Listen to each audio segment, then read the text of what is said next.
কওমি মাদ্রাসা নিয়ে কি ভয়ঙ্কর তথ্য দিল এই আলেম, দেখুন। কওমি মাদ্রাসার কারণে বাংলাদেশে দারিদ্রতার হার বাড়তেছে।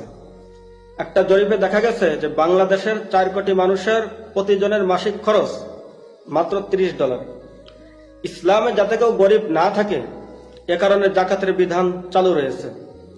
কিন্তু এই কওমি মাদ্রাসার কারণে এদেশের হত দরিদ্ররা, মিসকিনেরা, অসহায় মানুষেরা তাদের এই প্রাপ্য থেকে তারা বঞ্চিত হচ্ছে। কারণ 80-90% জাকাতের টাকা কওমি মাদ্রাসায় চলে যাচ্ছে। দেখেন, জাকাত গ্রহণ করা এটি হলো জায়েজ, আর জাকাত প্রদান করা মানে জাকাত দেওয়া এটি হলো ফরজ।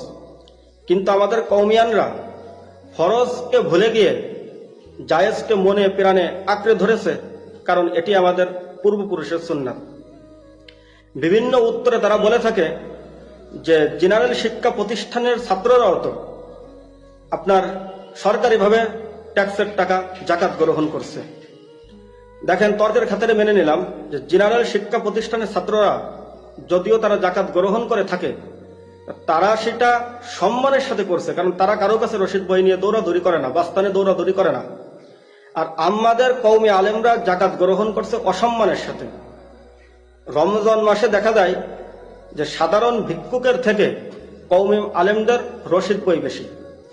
আর একটা বিষয় হলো যে জেনারেল ওলারা যদিও তারা জাকাত গ্রহণ করে থাকে, এটা তারা শিক্ষা জীবনে করছে, কর্মজীবনে তারা দক্ষ হয়ে জাকাত দেওয়ার মতন সক্ষমতা তারা অর্জন করতেছে।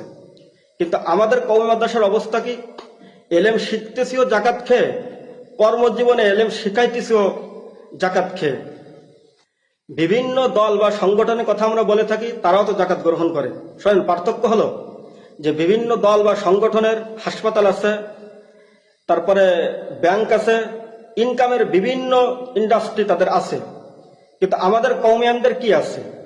আমাদেরকে যদি আজকে মানুষ জাকাত, ফিতরা, সদকা দেওয়া বন্ধ করে দেয় সাধারণ মানুষ, আগামীকাল থেকে প্রতিটা কওমি মাদ্রাসা তালাবদ্ধ হয়ে যাবে, তালা লেগে যাবে।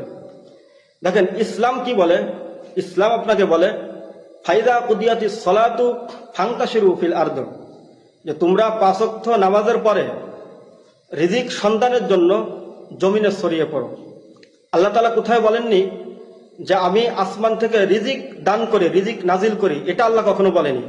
আল্লাহ তাআলা বলেন আমি ওয়ানজালনা মিনাস সামাই মাআ, আমি আসমান থেকে বারি বৃষ্টি বর্ষণ করি, জমিনকে ফসলের উপযোগী করে তুলি। এই জমিনে চাষাবাদ করে, বীজ বপন করে ফসল তুলে রিজিক বের করার দায়িত্ব তোমাদের। আপনি চারদালের ভিতরে বসে থাকবেন আর আপনার জন্য মান্য সালোয়ার চলে আসবে, এটি আল্লাহ তাআলা কোথায় বলেননি।